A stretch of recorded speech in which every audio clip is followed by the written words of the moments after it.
Isa ka mabugnaw kag malipayon nga gabi mga utod ko dira kay Kristo. Kahapon, aton nabatian kag ginatagan sing kadalong nga pag-intindi sang aton sharer ang tema nga Hope of the Poor Families.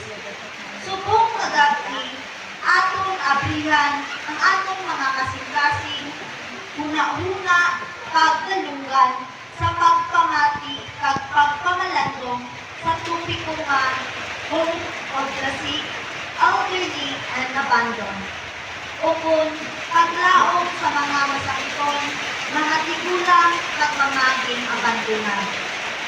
Ang sakit kag pag-antos nagapabilin ng mga importante nga tema nga nagaserbi bilang pagsulay sa pagtuo pagdalan pamulong sa mas talong mapag-intindi. Ang paglaom sa mga masakiton, mga tigulang kag mga ginabandonan isa ka importante nga aspeto nga dapat naton hatagan sing atensyon. Ini nga mga individual nag-aatubang sang madamo nga mga pagsulay nga nagahatag sa ila sang kasubo kag pagduha-duha nga magpadayon nga magpangabuhi. Apang ang ilang paglaom may kapasidad nga maghatag sa kahayag kag kusog sa ilang mga tagipusoon. May mga tawo nga nagaanto sa grabe nga sakit. Subong sa mga tawo nga may terminal illness, pareho sa cancer kag organ failure, mga naston kag bedridden, nagasakripisyo sa ila kabuhi sa pag-atubang sa mga sintomas nga wala sing katapusan. Ang ada adlaw sa ila kabuhi puno sing pag-antos. Hindi lamang sa pisikal na aspeto, kundi pati man sa mental, financial, at emosyonal. Sa tunga sa ilang mga pag-antos, nakapatyag sila sa pagkaluya sa ilang pagtuo, kaging pamangkot ang Diyos. Naaman nakabuo ini sa akon, naa ako pagit. Ang mga taong kaini, masad po nagapati sa kahong sang Diyos, nakapatyag na ang ilang mga pag-ampo wala sing katumanan. Ang mga danggo nila nga mag-ayog, magpabilin nga kaupog ang pamilya, kag magkalipay sa kinabuhi, naging handom na lang. Ang pagkahadlok sa kamatayon, nagapadugang sa ilang mga balatyakon. Ang mga pamilya na dapat nagasuporta, nagapakita man sa kaluyan, kag nakulang sa pag-intindi. Ang mga masakit nga tulong pareho sang wala na ta sang mahimo, wala na sing paglao, kag mas maayo pa nga magpahuway ka na lang. Pinapakita sa ila na do-burden sila sa ila pamilya. Ini nga sitwasyon nagapugong sa mga masakiton kag makabawi kag makapanumbalik sa normal nga kinabuhi.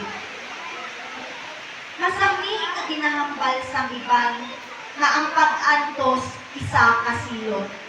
Nga ginpadala sang Dios sa may mga sala nga dapat nila bayaran.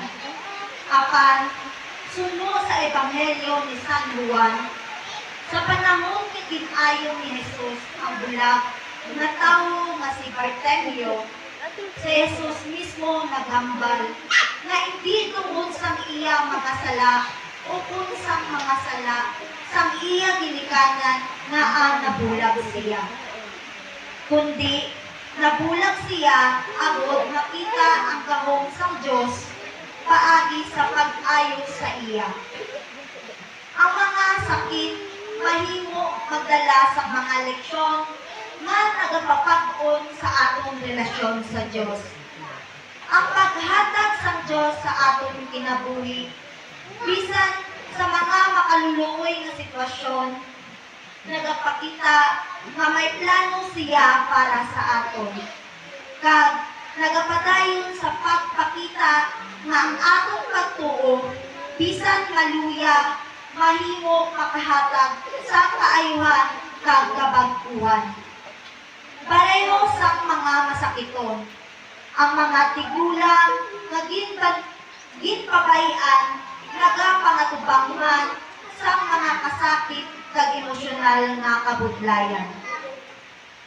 Ang mga tigulang nga dapat ginaatipan kag ginasuportahan sa pamilya madamo sa ila ang nagabatyag nga wala na sang nagatanaw sa ila mga panginanghalanon. Sigon sa Philippine Statistics Authority o kon PSA, 5% sa populasyon sa mga tigulang ang gibutang sa mga institutional care bangod sa abandonment o kulang sa suporta sa ila pamilya. Sang una, ang mga pamilya nga may mga tigulang nga miyembro nagapabilin nga makaupot kag nagabinuliganay sa pag-atipan sa isa kag isa. Subong ang mga urbanisasyon, migrasyon, kag ang pag-uswag sang individualismo nagahatag kabutlay sa pagtuman sa mga tradisyonal nga responsibilidad sa pamilya. Para sa madamo nga mga tigulang, ang ilang pamilya kung tani ginakabig nga pinakauna nga nagasuporta, nagahigugma kag mga nagaatipan, apan ang masakit nga kamatuoran, may mga tigulang nga ang ila kabataan nagapalayo tungod sa anak ukon pamilya. Ano man ang rason sa pag-abandona bilang mga anak ukon pamilya, dapat din naton nga atipanon ang aton mga ginikanan. Ang pagrespeto sa ginikanan hindi lang isa ka responsibilidad, kundi isa ka sagrado nga obligasyon nga may dako nga bili sa aton relasyon sa Dios. Kung aton madumduman sa mga nagliligad nga bulan, may ara man sing mga balita parte sa kaso sa pag-abandona sa mga newborn babies sa mga publiko nga lugar, pareho sa bus terminal. Ang mga ini nga insidente nagapakita sa mabugat nga realidad sa child abandonment sa aton nga puso. Ang teenage pregnancy rates nagadugang sa mga kaso sa pag-abandona sa kabataan. 10 to 15% sa mga abandonado nga kabataan ang natawo sa mga teenage mothers. Ang simbahan nagaduso sa pag-intindi nga ang pagporma sa pamilya isa ka grasya, pero nagakinahanglan ini sang husto nga preparasyon kag suporta. Sa paghatag sang laygay kagiya sa mga kabataan, ang simbahan nagabulig sa pag-prevent sa early pregnancy. Pinaagi sa pagkalapnag sa mensahe sa hugma ni Kristo, mahimo naton mapukaw ang mga kabataan sa pagsunod sa husto nga dalan. Abot, halikawan ang pag-abandonar kag masiguro sa maayo nga kinabuhi para sa bag-ong nga tawo nga mga bata. Ang Dios nagapamatik sa aton mga panawag. Kag ang iya hugma nagapalapnag sa tanan. Sa aton mga pag-ampo, bisan pa sa mga kasakit nga aton ginaatubang, handumon naton nga siya ang aton dalan sa paglaom kag talino. Ang aton paglaom nagasalig sa pagkamaayo sang Dios nga nagahatag kusog sa mga nagakinahanglan. Labi na sa may mga sakit kag tigulang. Sa libro ni Jeremiah, chapter 29, versikulo 11, Ginapabutya nga may plano ang Dios para sa aton, nga maayo kag hindi magadala sa kasakit, kundi paghahatag sang paglaom kag maayo nga kinabuhi. Ang hangkat para sa mga pamilya. Ang atong katungdanan sa pagatipan sa mga tigulang nga may sakit kag ginpabayan, may dako nga kahulugan. Sila nagakinahanglan sa aton bumi. Pasensya kag presensya. Nagapakita nga sila pinidon. Magpadayon kita sa paghatag, sa paglaom at pagkalangga. Kaya ang aton presensya nagapakita nga ang pamilya ang pinakamapag-on nga pundasyon sa pag-atubang sa mga problema kag pagtilaw sa kinabuhi. Ang katungdanan sa atong simbahan sa pag-alagad kag pag-atipan sa mga tigulang, may sakit kag ginpabayan, nagahatag sa dako nga paglaom kag inspirasyon sa aton komunidad. Paghatag sa sakramento sa pag-anoint o pagbaptis, nagabulig sa mga tigulang nga mabatyagan ang kahandaan sa katapusan sa ilang kalibutanon nga pagpanglakaton. Pagdasig sa mga tigulang sa reconciliation sa pamilya o sa Diyos.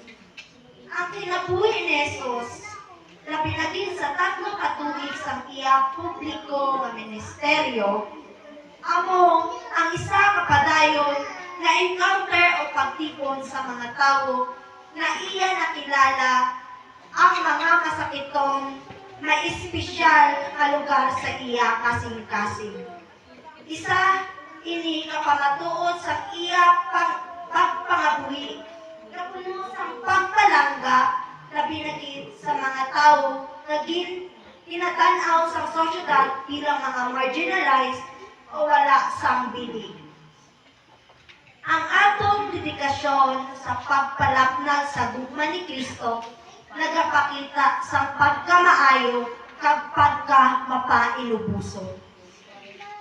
Sa pag-abot sa Paskwa, ginahamdom naton ang pagkatawo ni Kristo, ang tuburan sa aton paglaom, gugma kag paghiusap. Ini nagahandom sa aton mga Diyos. Ini gagahandom sa aton na ang Diyos nagadala sa kasanag sa kalibutan. Nagapamatuod na ang aton mga balagyagod kag mga handom ginapamatian. Ang synodality nagapangabay sa aton nga magtukod sa mas bukas kag mas exclusive na komunidad. Aton ipalapnag ang mensahe sa paglaom kag ipakita naton ang aton paghinuusa pinaagi sa pag-alagad sa mga tigulang may sakit kag ginpabayan. Sa paghimo naton sa mas madamong nga pamaagi sa pagpaapit kag pagbilin nagahugpong mahatagan naton sa kahulugan ang aton pagselebrar sa Paskwa. Sa mga pulong ni Papa Francisco, by creating pathways of encounter and inclusion, we give deeper meaning to our Christmas celebration. Ang pagsaulog sa Paskwa nagahatag sa aton sang oportunidad nga mahimo sang mga tikang agud magpabilin nga nagahugpong sa aton katilingban. Sa sini nga Paskwa, magpadayon kita sa pagtuo nga ang Diyos nagapadayon sa pag-ugyon sa aton. Nga ang aton mga paghangkat kag pagbulit magadala sa mas maayo nga kinabuhi sa aton komunidad. Sa liwat, maayong gabi kag advance Merry Christmas sa aton.